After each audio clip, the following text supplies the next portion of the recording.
Good afternoon. It's Friday, the 9th of June, 2023, just after 1 o'clock. Welcome to UK Column News. I'm your host, Mike Robinson. Joining me today in the studio, Patrick Henningsen. Welcome to the programme, Patrick. Great to be with you, Mike. And we got Vanessa Beeley joining us from Damascus by video link. So we're going to get kicked off here with, well, the wonderful Rishi Sunak. Here he is, arriving at the White House, of course, a couple of days ago. He's been in the country for a few days and doing all kinds of things.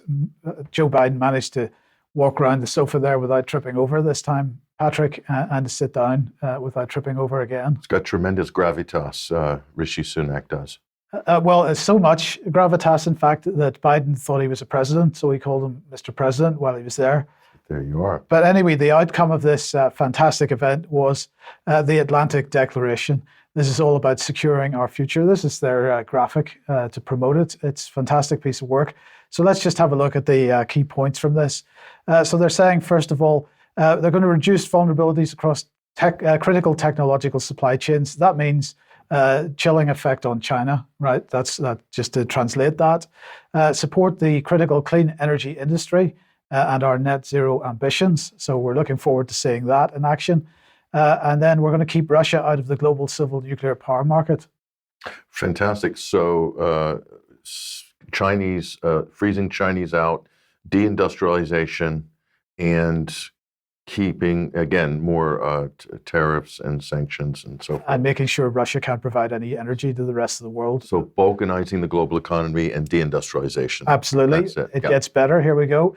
Research collaboration on AI, future telecoms, that's 5G and 6G, quantum computing, semiconductors and engineering, biology, that's genetic sequencing. Genomic sequencing, yes. Biosurveillance. All that stuff, yes. Global leaders is Global Britain on this. 100%. And finally, designating the UK as the domestic source within the meaning of Title III of the Defence Production Act. So that means that British defence companies can get involved in US defence contracts. So there you go. So is Britain taking the American colony back, or is America absorbing Britain as a 51st state? This is a very good question. Which is it? That is a very good question. Now, one of the key focuses on this was AI, of course. So naturally, Britain is now going to be hosting the first major global summit on AI safety, and that's going to be this autumn. So we're going to make sure that AI is safe.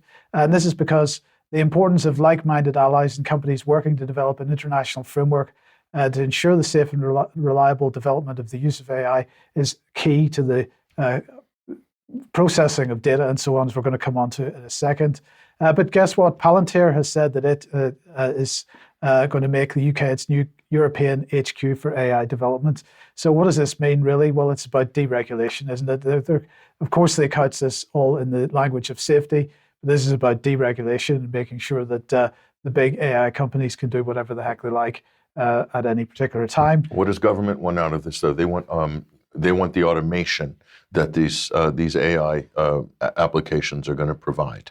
That's automation for what? For anything you can imagine: censorship, interfacing with government, quote, customer service, and the list goes on and on. Data collection, data surveillance, etc. Exactly. So that's why they've also announced what they're describing as a data bridge between the UK and the United States, because big data flows, this is really key. So what are they saying here? They're saying the UK and the United States have reached a commitment in principle to establish a UK extension of the data privacy framework, which would see the creation of a new data bridge between the two countries. US companies who are approved to join the framework, could be genomic sequencing, could be any kind of surveillance, biosurveillance, all that kind of stuff, would be able to receive UK personal data under the new data bridge, basically without restrictions. So it totally subverts data protections for the UK, for UK citizens. Is that not a violation of GDPR? You could say that. Right. We should make the point that there's already one of these agreements, which many people won't be aware of, with the Republic of Korea.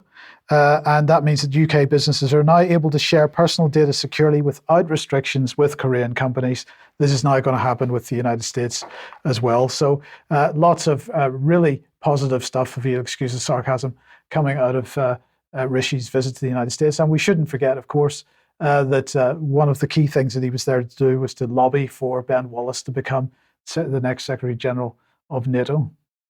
Oh, so he's shortlisted himself for the job. Certainly. It's the big job everybody wants. He certainly has. It is the big job that everybody wants. He's up against Ursula von der Leyen, so we will see how that works out in the end. Okay, let me welcome Vanessa to the program. And well, the news from Syria, Vanessa, is you've got far from the United States, leaving the country, a new base being built. Yeah, interesting news that came out in the last few days and has been sort of picked up and run with, although actually the US putting up new bases inside Syria, they have around between 24 and 28. Some of them are kind of non-permanent structures that they move around and reposition. Some, of course, are the bigger bases, the more permanent reinforced ones like Al-Tanef. So this new US military base that sort of cropped up in the last few days, I just wanted to talk about it in a bit more detail today. The positioning of it, banks of the Euphrates, east of the Euphrates River, very close to the Takbar Dam and the water pumping station. You can see the little American flag logo there. And it's in the village of Al-Swedia. And we've had reports of actually the SDF, the Kurdish Contra forces, being used to effectively ethnically cleanse the village on the pretext that villagers were demonstrating in support of President Assad and his historic speech at the Arab League summit. But they were basically chucked out of the village so that the US forces could move in. There's probably only between 50 and 60 actual military personnel in the base. And the US has previously had bases in this area, particularly when it was claiming to be fighting ISIS in Raqqa, which is about 40 kilometers to the east of the base. But the fact is that this base is being put here for a reason right now. And I just want to play this report from Kivok Almasyan of Syriana Analysis as a sort of introduction to what I'll then try to explain. As if 24 illegal military sites were not enough, the US occupation forces are silently building a new base in Syria to reinforce its occupation of the oil-rich one-third of the country. While the US claims its presence in Syria is to fight terrorism, the remaining few ISIS pockets are all on the western shore of the Euphrates, which means on the side where the Syrian army and its allies are already stationed. In fact, there are multiple reports indicating that the US forces in Al-Tanaf border crossing are embedded with the same terrorists and allowing them to operate freely in the area and wage attacks on the Syrian military and civilian targets. The real reason for the US presence in Syria is part of Washington's economic war against Damascus through the occupation of oil and wheat fields to block the reconstruction of the war-torn country from the revenues of the oil and to weaponize the food basket against millions of Syrians. The policy, in short, is vile, evil, and sadistic. Now people are asking how to end the US occupation and theft of Syria's natural resources. There are reports of sizable Russian military convoy moving toward the east of the Syrian province of Deir ez-Zor. This Russian military deployment coincides with news reports stating that Iranian military equipment has arrived in the region and that the 17th Infantry Division of the Syrian army has been heavily building up on the banks of the Euphrates River. According to the Washington Post, which has close ties to the US regime, Iran is planning to escalate attacks against American occupation forces in Syria per a leaked document, which reveals a covert plan to kill Americans, which is seen as part of a larger Russian-backed strategy to oust US from Syria. But as the independent investigative journalist Vanessa Beeley asked, why the Washington Post need leaked documents or intelligence officials to inform them that Syrians do not appreciate the illegal occupation of one-third of Syrian territory, unlawful US military bases, regular kidnap and killing of Syrian civilians by US military, theft of oil and agricultural resources, on top of a 12-year hybrid war to topple the Syrian government using terrorist proxies? Could Washington Post or other US media outlets not figure out for themselves that the pushback against US violation of international law was inevitable, using the alliances that have supported Syria throughout history? I guess not. And now what I want to do is just to give people an idea on the map, because when we talk about these places, I know it's very hard in your mind to locate it if you don't have the geography of Syria to hand. So the red circle in the middle is the new US base. As again, I said, it's relatively small, between 50 to 60 troops, short-range air defense batteries, and some armored vehicles. But of course, what is happening is this is happening at the same time that Russia and Syria are building up troops in the same area. The gold circles are ISIS holding camps. We know that the US transfers them from those camps into Iraq and into areas of Syria to carry out attacks against Syrian Arab Army positions and against civilian positions. There's been an increase in attacks since the earthquakes in February. The grey kind of blobs in the red area is controlled by Syrian Arab Army, but there are still ISIS terrorist cells within that area itself. So if you look at where the US base is, it has a direct line to the biggest US military base, illegal military base in Syria at Al Tanaf, which is also, again, a sort of recruitment center for terrorist groups, including ISIS, and it has a 55-kilometer exclusion zone around it, so Russian, Syrian troops, even civilians, can't enter that area. And there have been live fire exercises carried out by the armed groups, terrorist groups in that area, using even US military hardware like HIMARS, for example, that have an over 200-kilometer range. So in my opinion, and this is my opinion backed up by that of various researchers and military personnel here, that the US is trying to basically build a network on the territory that is still under the control of the Syrian Arab Army. And this is quite interesting. This came out in May. I found it today from South Front. The US wants to build new base in Iraq's oil-rich western region. So let's see exactly where that is and how it ties into the new base in Syria.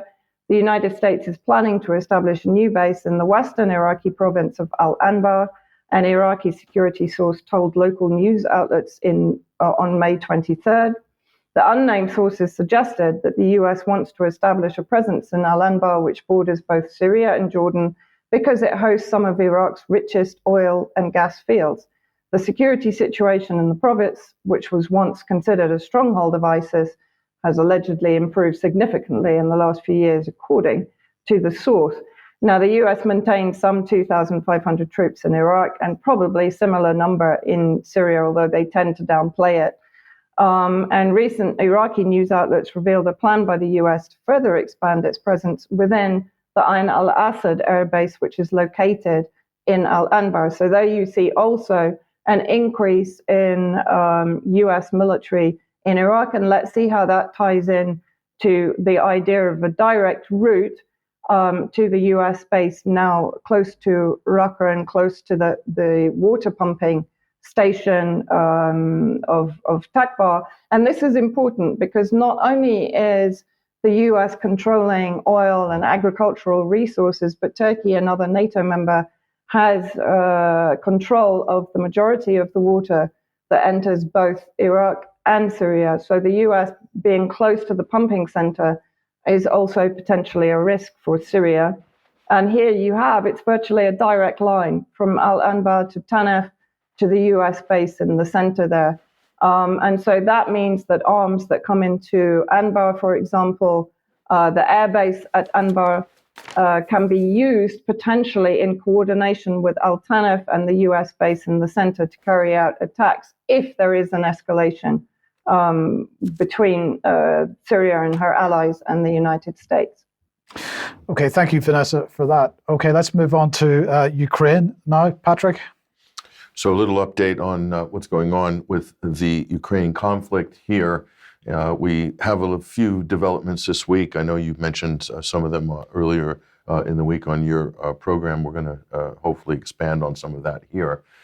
So one of the big stories, obviously, that's been brewing forever is the much anticipated spring counteroffensive. So we're past spring now, and it's finally arrived, Mike. The counteroffensive, we're told, has begun. Only it's summer, but anyway, a couple of months late. So let's take a look at this. This is even CNN, the fake news network, is being forced to admit Ukrainian forces are suffering stiff resistance and losses in assaults on the Russian lines. So, and we're talking about potentially significant losses in what's called probing operations along various insertion points along these front lines. The main area we're going to look at is around the Zaporozhye area here. And so just looking at the mainstream coverage, Mike, and there seems to be a type of a theme. I mean, look at this image. Ukraine strikes back, crossing the fingers, hoping for the best. So, this is the big counteroffensive that everything is supposedly hinging on here. Read this quote here from the subtext on this article. The next few weeks will determine the future not only of Ukraine, but the entire security system of Europe. The time has come to make a decision, Mike. So not very confident, apparently, by the imagery on the security system of Europe, and certainly not confident about Ukraine's prospects militarily here. So that's the Economist, voice of the deep state. So let's take a look at the spring counteroffensive now in the summer. So we'll look at this. Now, these are estimates, Mike, that we put together. Well, before we do that, we've got to look at the tank situation because, of course, the story about the Leopard tanks has been running through for a while. And, sure. So Bild now has decided to publish some of the footage of this Leopard tank being blown up by the Russians. So this is being admitted in, well, what is it being admitted? It's being admitted in the German press, in Bild at least.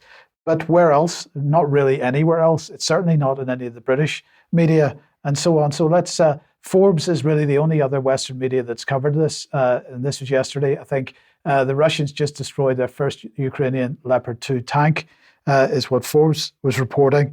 But just a couple of days ago, we had this type of thing in the Mail and everywhere else. Russia boasts it's destroyed Leopard tank, but is mocked by analysts who say they've actually blown up tractors.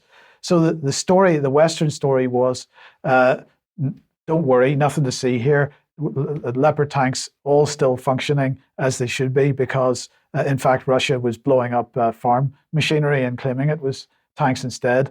Well, one or two only Western outlets are now admitting that, in fact, that's not the case, that Leopard tanks have been blown up, as you would expect, by shelling.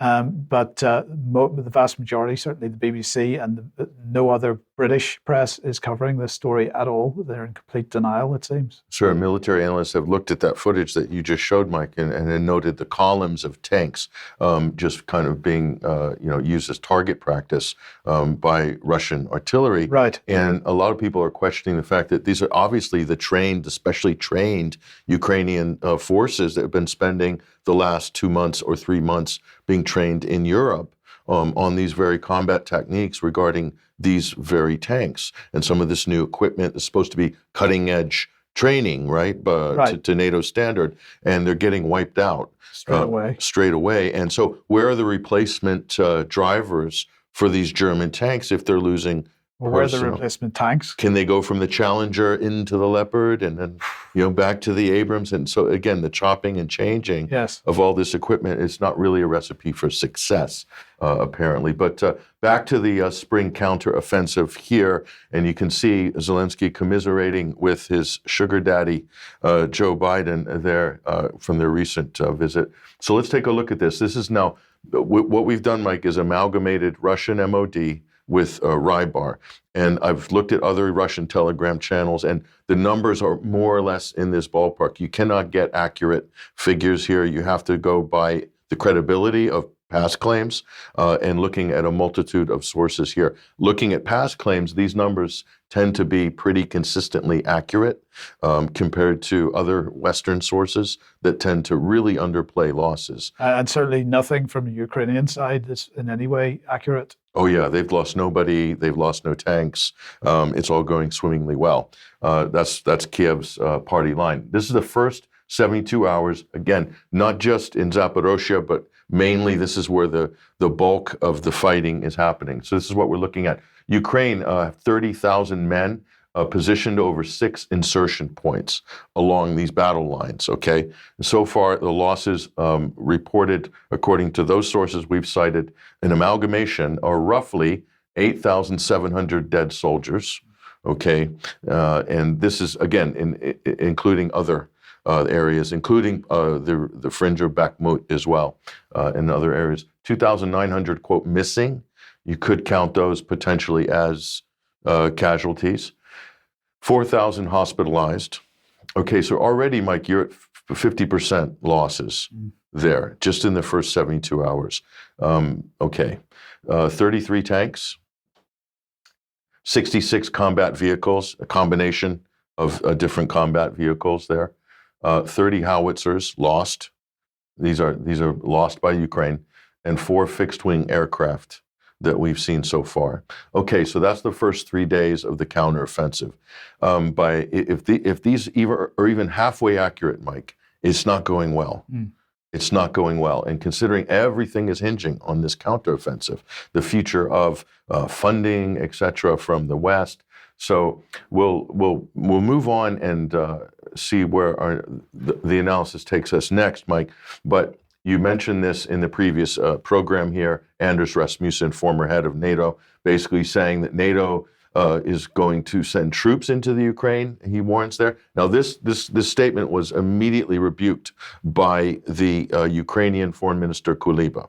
He said there will be no NATO troops in there. So with the denials and the statements combined, I think there's a possibility that this could happen. So we're not discounting that at all. But so much is hinging on this. This is what Mark Esper is saying, former defense secretary of the U.S. This is his comment on this, on the big counteroffensive and what it means. Go ahead and roll this. Significant moment. Everybody is looking to Ukraine to be very successful. You know, I was in Europe 2 weeks ago for about 2 weeks, and the number one question over there is, where is U.S. support? And everybody fairly thinks that if Ukraine does well, U.S. support will continue. If not, it could wither. And if U.S. support withers, then a lot of other countries will go with it. So it's very important, I think Ukraine understands this politically, not just militarily, that they have a very successful counteroffensive that shows people a return on their investment in the Ukrainian military. I mean, this is so craven and crass, isn't it? A return on their investment. So look, we just showed you the casualties. We just showed you the dead soldiers. I mean, you're looking at potentially by the end of next week, 15,000 dead Ukrainian soldiers, and Mark Esper, that's a return on the investment. They've already got $37 billion earmarked for the next round of aid. The United States alone, $37 billion, various packages, arms, and financial assistance. So is the aid conditional on their performance on the battlefield? I mean, how far can the West go on this proxy war? Where's the upper limit for casualties, for dead Ukrainians? Soldiers. Is there an upper limit where it becomes this is an immoral conflict and we can't proceed any further and let's sue for peace? Is there such a limit? Not as far as Western politicians are concerned. Not as far as the puppets in Ukraine are concerned. Well, Zelensky. They're doing very well financially, and I'm saying that has to be factored in as well. This is totally unprecedented in the history of modern international relations. We've never seen such a craven, mechanical proxy war like this, with completely arm's length and emotionally and morally arm's length as well by the West. I mean, incredible. A lot of people have a lot to answer for, I think, in Congress and also in the British Parliament as well. Yes. Forget about the EU. That's another story. So on the so in the meantime, of course, the dam being blown up by whomever is still in the news, and Britain really suggesting that this would be a war crime. I mean, let's forget the dams that were blown up during the Second World War by who? By Britain. Okay. Right. So let's and the dam in Syria attacked by the United States. Right. Indeed. With airstrikes. But this would become a war crime because Russia, of course, is getting the blame for it.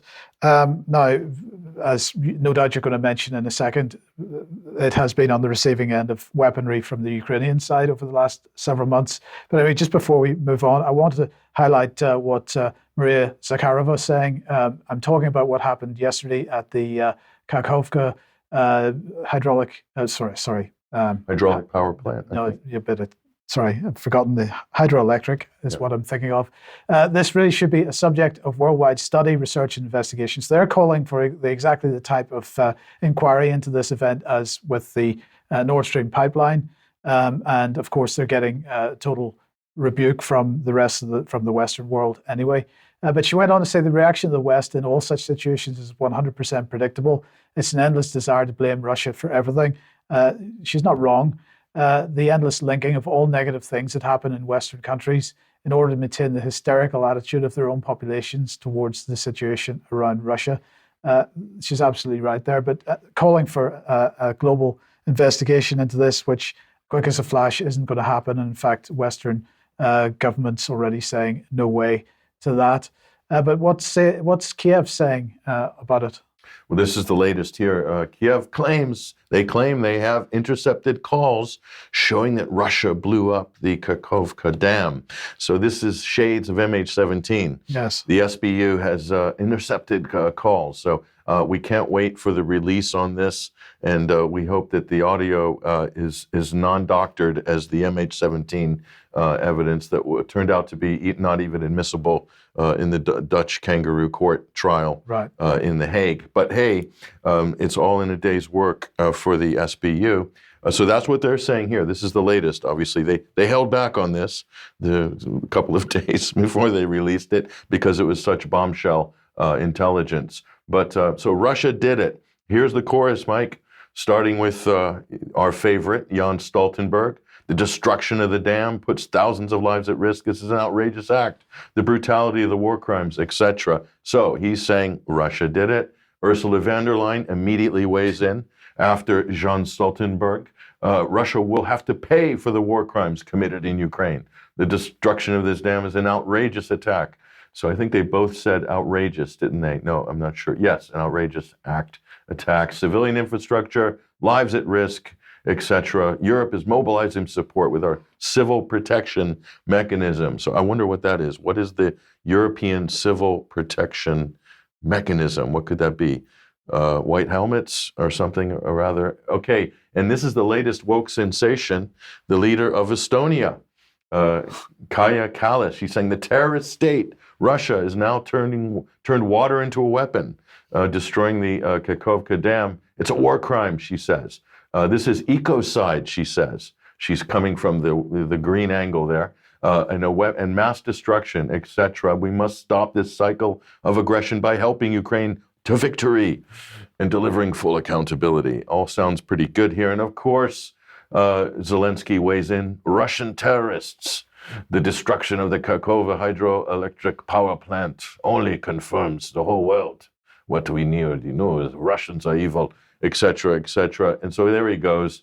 It's more platitudes from Zelensky, straight out of the CIA script writing department there. I'm sure they're managing his Twitter account very well. So Michael Tracy stumps all of them here. Another round of Russia keeps blowing up its own critical infrastructure for reasons that no one can explain, according to allegations.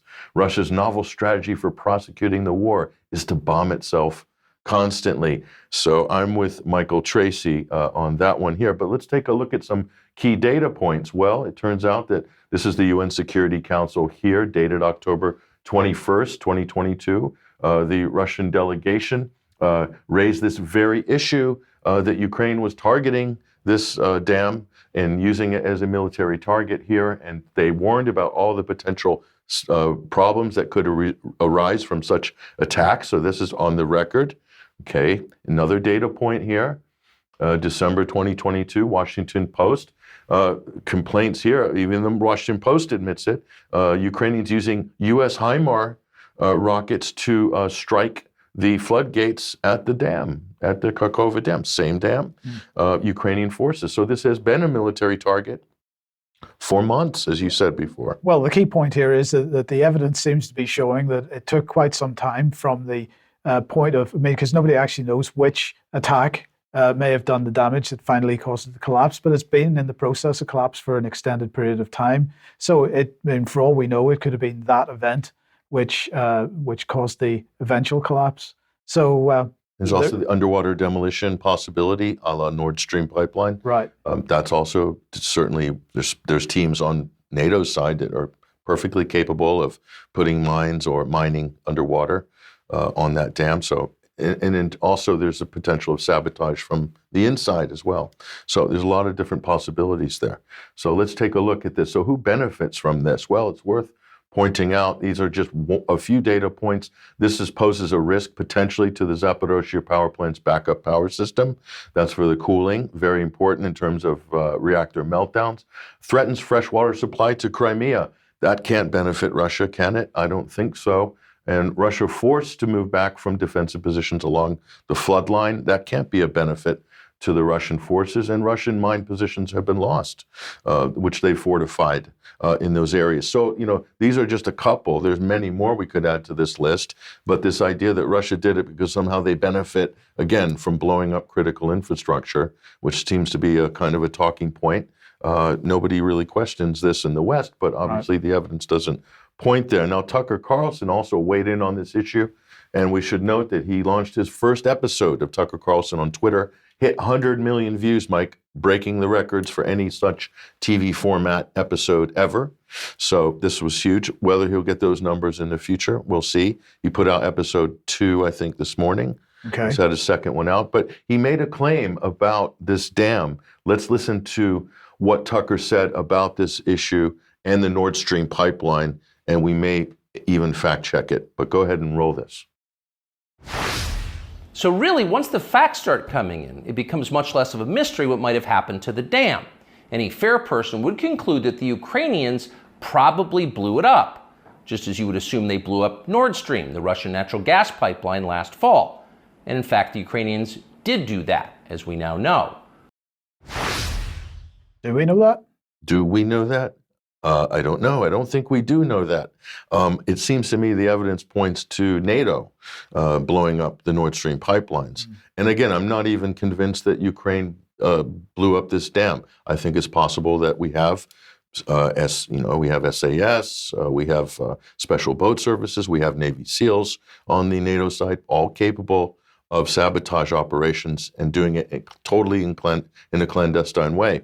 So we'll fact check Tucker Carlson here on Twitter, and we said that no, we don't know. Rather, the evidence suggests that the U.S. NATO blew up the Nord Stream pipelines. I cite Seymour Hersh, and also a report which we released at 21st Century Wire that really shows clearly that this type of operation can only be done by really advanced teams. And there's only a few countries in the world that have the critical equipment to carry out such a mission. And certainly it's not going to be a 50-foot sailboat called the Andromeda and some pro-Ukrainian rogue people on a pleasure cruise. It's just not plausible. So I don't know what Tucker Carlson's referring to there, but we're just putting that out there as a little bit of a nudge for Tucker. Okay. And Vanessa, let's come back to you then. And Germany, and we've got a question over German support for ISIS. Yes. So this is Stefan Schneck, the special envoy for Syria from Germany. A member of the Green Party, which should already set off alarms as they are the primary party to have supported terrorism in Syria and Nazism in Ukraine. But let's see what he tweeted out yesterday, and this is quite extraordinary. This is craven terrorist apologism from the top German diplomat on relations with Syria, the special envoy. So basically, this is translated with the red circle is Abdel Basset al-Sarut.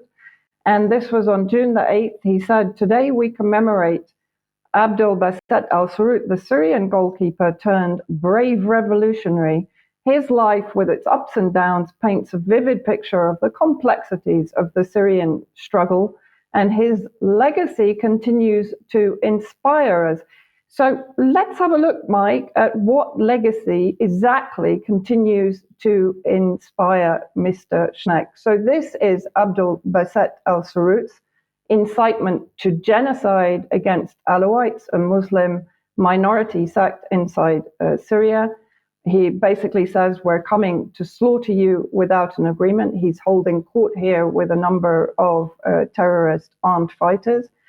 Here he's speaking to crowds. I think this was in Homs, yes, where again he's calling to exterminate the Alawites and the Shiites, telling them to leave. Here he's saying the message for the Islamic State of Iraq and Syria, ISIS. He's calling for allegiance with Nusra Front, Al-Qaeda. Here again, we will exterminate the Alawites. The Shiites have to go. So this was another report in Al Monitor. He also called for the genocide, basically, of Christians. Here he is with the ISIS logo. And of course, how did Western media present him as the singer of the revolution, leading rallies when peaceful protests broke out against Syrian President Bashar al-Assad in 2011? So quite extraordinary endorsement of ISIS terrorism here from the German special envoy. And I had a quick look this morning through his Twitter page. So here, this was previously a couple of months ago. Today, we remember Basil Shahada, the Syrian Christian director, producer, and activist who was killed by Syrian government forces in Homs in 2012. Now, it's worth noting, I spoke to Kivok Al-Masyan about him because I didn't actually recognize the name.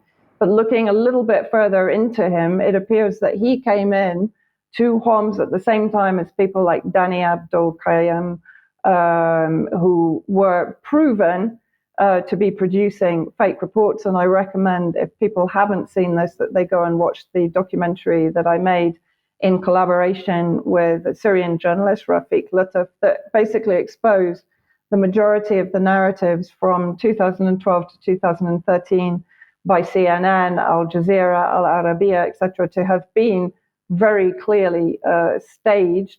And then finally, let's look at one of the tweets that he put out more recently, which again is quite extraordinary. He says that we're concerned about the deployment of regime, replace that with government forces in Syria. The world was told that reconciliation was done, but violence did not generate peace and prosperity. No. What didn't generate peace and prosperity were the sanctions without UN mandate that the EU, UK, Turkey, and the US have imposed on the Syrian people. We call on the regime to stop violence against civilians. In reality, he knows damn well that the Syrian Arab Army is mobilizing against US forces that are occupying the majority of Syrian resources and against terrorist forces that he is obviously glorifying and lionizing in his tweets. He says the political path is the only way to achieve true reconciliation and peace. And we assume he's ready to support this long and difficult path by supporting the terrorist proxies that are trying to topple the Syrian government and who have massacred and carried out ethnic cleansing pogroms against the minorities that Sarut mentioned in his various speeches. This is craven. You know, this is from a high-level German diplomat, should be condemned on all levels. Yes, thank you for that. Okay, if you like what the UK Column does, you'd like to support us, please head over to community.ukcolumn.org. You'd be very welcome as a member, and we absolutely need your support. You could pick something up at the UK Column shop, but please do share anything you find on the various platforms, especially ukcolumn.org and ukcolumnextracts.co.uk. Now, I just want to very briefly mention the latest comedy show from the BBC, and that is Mariana and Conspiracy Land. The first episode of this will be on Monday at 9:45. Now, normally the BBC puts their comedy programs on at 6:30 on Radio 4 every weekday, but for some reason they've decided to shift this one to 9:45 in the morning. So any people, if they want a bit of a laugh, may want to listen to that. This is going to be the first of 10 episodes, and I'm presuming that this is going to focus on the Light newspaper, but that is Mariana looking down the Is that rabbit her, hole. or is that an AI rendering of her? Mike. Well, it's certainly heavily manipulated. It doesn't look like that in real life at all. No. It's just a weird image, isn't it? Yes. It's like looking down a whole a septic tank. I don't know what she's looking down, but anyway. There. Anyway. Let's move on to Julian Assange. So this is the latest here. Julian Assange will fight the UK High Court decision and last legal option against extradition to the US. So big appeal coming up. Here's a tweet from Stella Assange, his wife. On Tuesday next week, my husband, Julian Assange, will make a renewed application for appeal to the British High Court. The matter will then proceed to a public hearing before 2 new judges at the High Court, and we remain optimistic that we will prevail and that Julian will not be extradited to the United States, where he faces charges that could result in him spending the rest of his life and then some in maximum security in the United States for publishing true information that revealed war crimes committed by the U.S. government. So those who committed the war crimes never arrested, never charged. Those who exposed the war crimes imprisoned for life, or in this case, held without any unconvicted prisoner now for years in Belmarsh prison. So they feel confident. They have a very good case. They have an excellent case. They have a great legal team. The only question, Mike, as we've said many times before, is the political will there in Britain to look at this on its merits rather than to continue to treat Julian Assange as a political prisoner? That's the question. Because at the moment, the system, the justice system, if you want to call it a justice system, is treating him as a political prisoner on behalf of the United States security state. Yes. That's the reality of it. I share her optimism. I think that the political winds have changed. The question is it enough to affect the decision by the judges? And I've always said what happens outside the courtroom will affect the decisions made inside the courtroom. It is not isolated. They're absolutely the political, the size of the protest, the amount of people that are concerned, any media coverage will affect the decision inside. And will the judges have the guts to stand up to the political pressure? Because undoubtedly they will be continuing to be under political pressure. We'll find out. We'll find out if these 2 new judges are going to bring anything new to the table that the others didn't, that a lot of people would argue were completely rubber stamping decisions that were basically handed to them by Washington. Okay, So, let's move on to more censorship related to, and the Twitter files. Has been new Twitter files information. there was a new drop, and it's one of the most interesting drops so far. We'll call it a supplemental drop because it's really going into a deep dive on an organization that we know very well, Mike, and Vanessa also knows too. But let's look at this latest Twitter files drop here. And this features this organization, the Atlantic Council, very important organization, and all of their various offshoots like the DFR labs and so forth. So how did this whole disinformation network come together? Well, all is revealed from the emails from Twitter's servers. And in this case, we're going to look at the work here of Andrew Lowenthal. Now, I like his work because he comes from arguably the other side. He said he used to be with some of these organizations and left, and he's been very open about his past affiliations. And he feels like he's, by exposing them now, he's doing the public a great deal of service. But not only that, he understands these organizations very well. So he's basically one of the Twitter Files journalists here. He also understands power, and this was what I like about his drops, is he really gets how all the power converges here. So this is the latest here. Let's take a closer look here. He's calling it the no kidding decision makers, the anti-disinformation field, how it all got organized back when all these forces came together. 2018, 2017, very key period. Mm-hmm. You also have this timeline on UK Columns website as well. So some of this will be very familiar to you. Let's take a closer look here. Just pointing out some of the familiar faces. Jim Clapper, former head of U.S. intelligence, and of course, Carl Bildt, a perennial Bilderberg attendee, former prime minister of Sweden here, just to name a few. So these are, again, spooks involved at the highest level. You got the heads of major PR firms as well. Facebook's represented, Microsoft, of course. It almost looks like, Mike, a breakout meeting for Bilderberg, if you really want to break down the guest list here. So they had this week these double summit. One was in Latvia, the other in Costa Rica here, 360 OS Summit.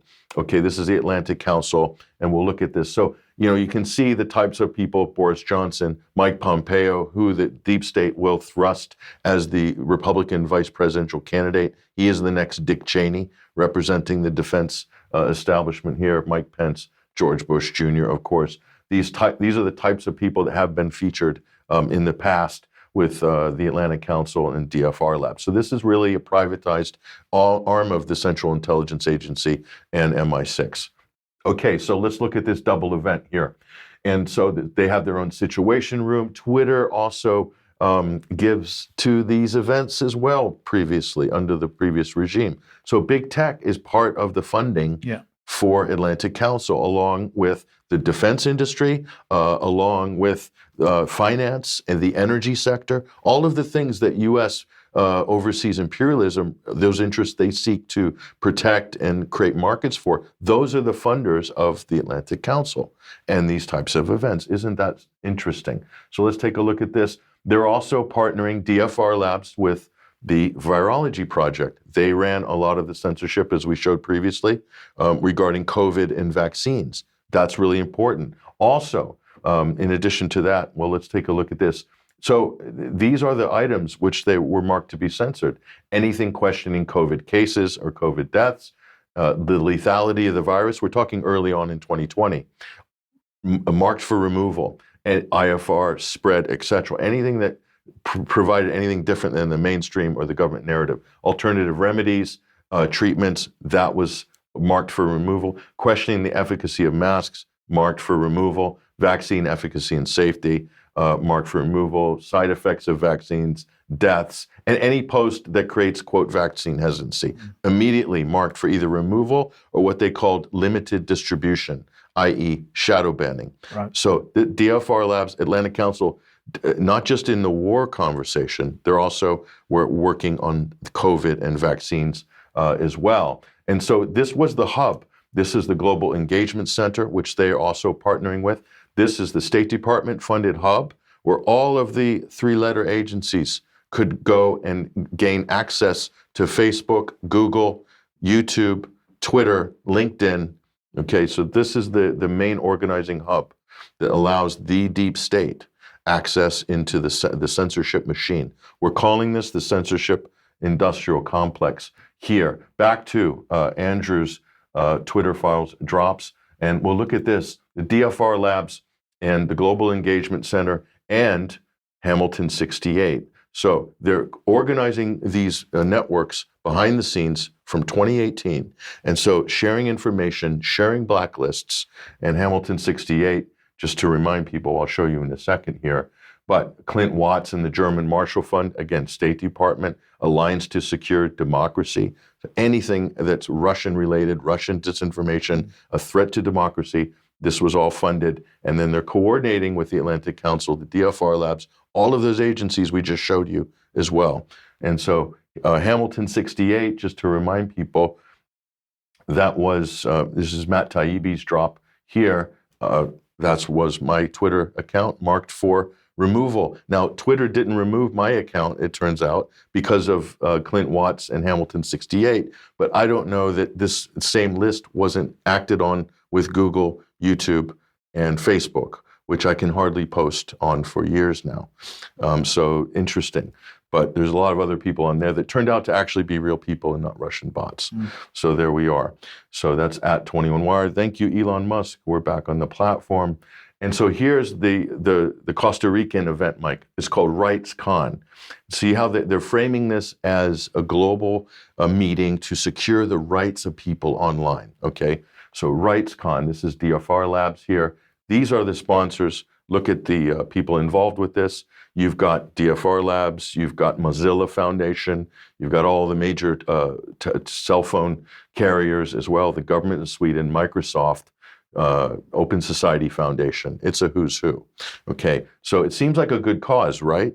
And the Internet Society, ICANN as well for the URLs. So RightsCon, let's take a look at RightsCon.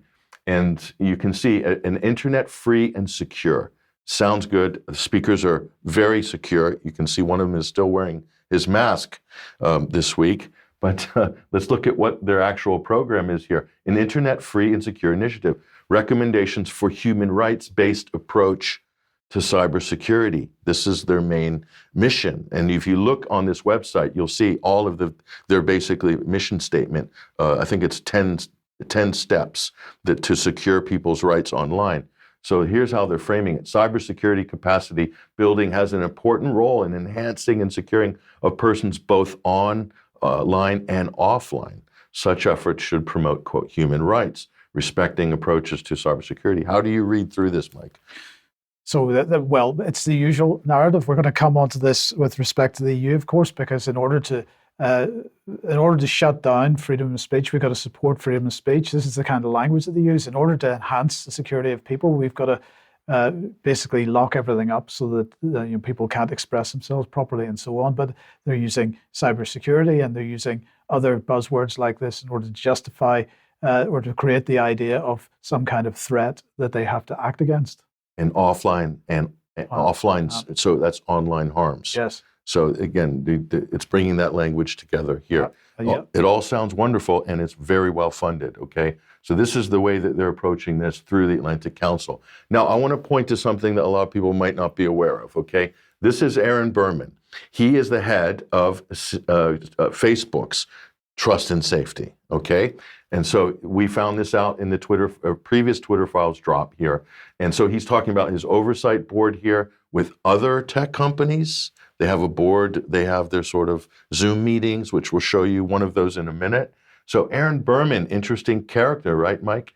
He wants to prevent imminent physical harm from COVID misinformation, things like this. Let's take a look at here. To all my trust and safety friends at Twitter. So they're coordinating, either current and former. I hope that you know your work has made a difference. Thank you for everything you've done, whatever the future holds, says Aaron Berman, head of Facebook's Trust and Safety, community safety guidelines and whatnot, okay? Well, here he is here. Turns out he's former CIA. So he's not just any former CIA here, followed by Yoa Roth. So they're all working together here. Going to his LinkedIn profile, he actually was the CIA agent who would brief the president for his morning briefings, who moved straight from the Central Intelligence Agency, which arguably is a good job, isn't it? It's got a good pension, not the sort of thing that you'd walk away from for a big tech job. I would say once an intelligence officer, always an intelligence officer. It moves straight into censorship community guidelines at Facebook. Can you believe it? Yes. Alongside Nick Clegg and Ben Nemo. Yeah. Ben Nemo from the Atlantic Council. Okay, so let's establish that. Now let's look at their Zoom call here. This is with Aaron Berman and also from people from Twitter and I think from another tech company. And here they're talking about how to censor on COVID and shadow banning and why it's a great thing. Go ahead and roll this. For some examples, we add labels on posts about COVID-19 and vaccines to show additional information from the WHO.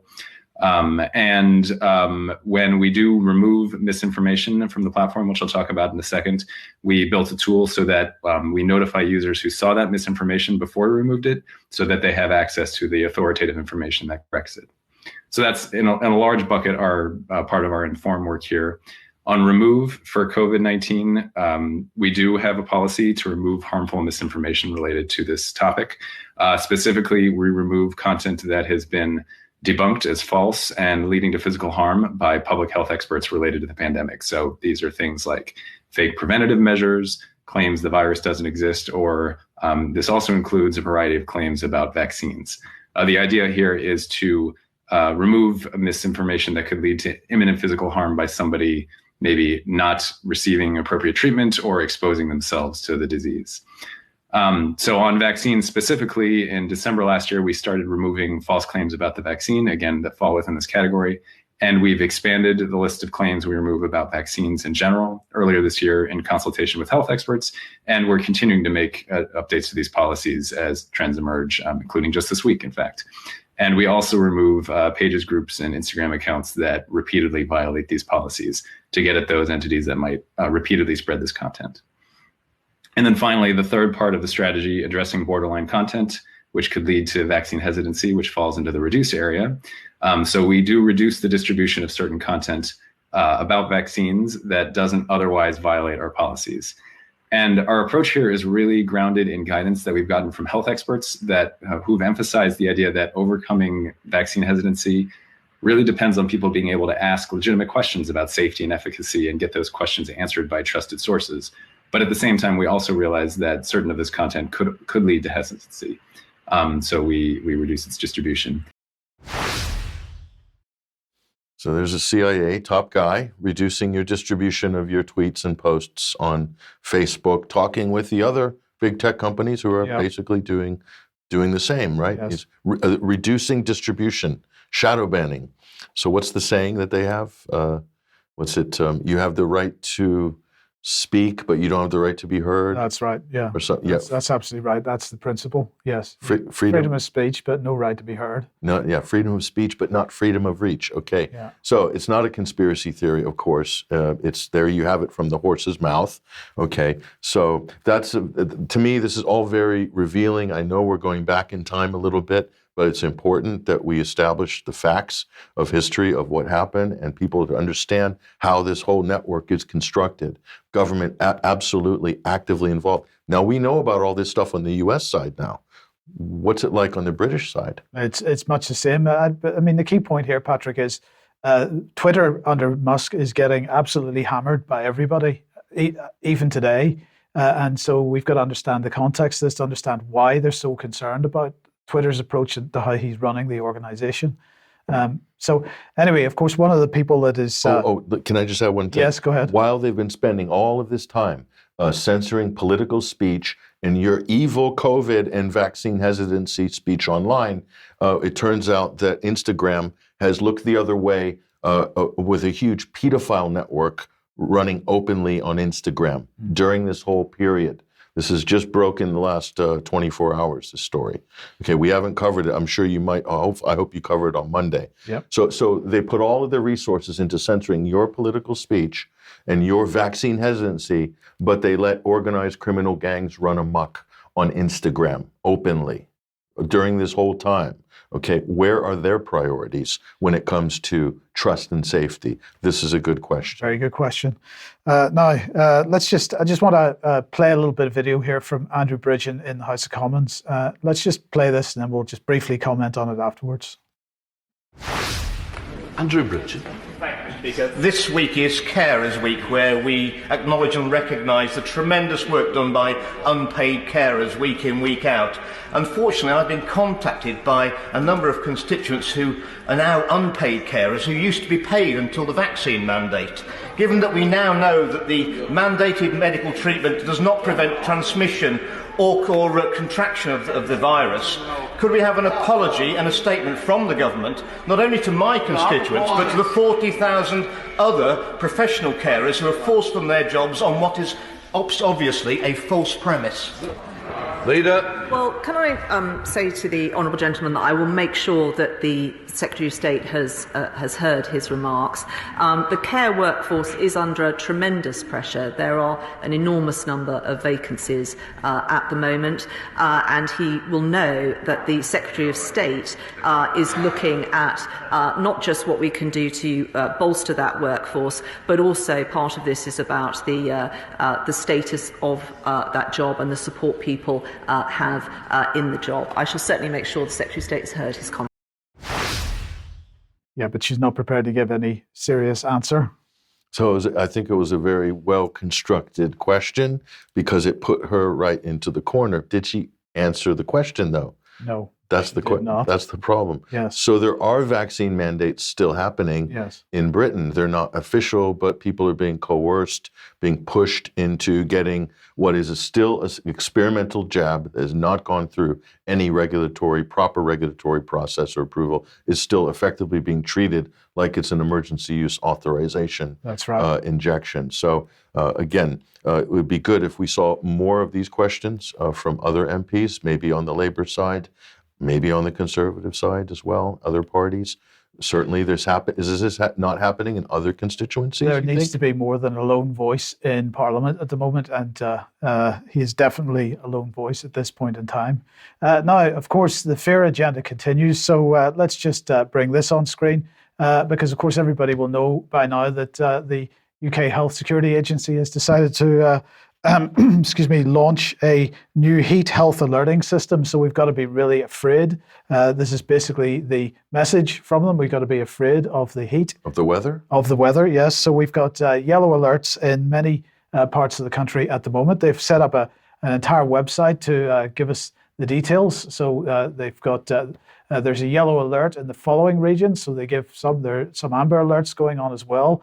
But there are no red alerts at the moment, so that should make us feel good. So just so you know, green means that there's no alert issued. Yellow means that these alerts cover a range of situations, but they're unlikely to impact most people. But amber alerts, they're particularly concerning because they may begin to see some health impacts. And then if you're a red alert, you're dead. It basically seems to be what they're suggesting.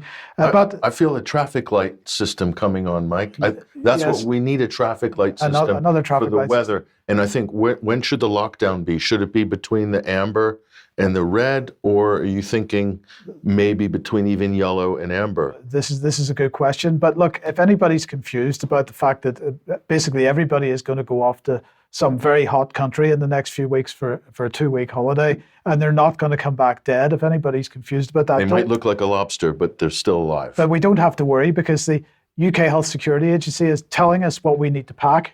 Because they've put this little video out on Twitter this morning. That's great. So we've got to take our shorts and our swimsuit and our hat and our insect repellent and our sun cream and our condoms and a mosquito net and medicine. We've got to take all this. This is fantastic. They've done this for us. Because goodness knows, nobody knew how to pack for a holiday before. I mean, it's just incredible. This is amazing. Just incredible. I feel like the money's being well spent.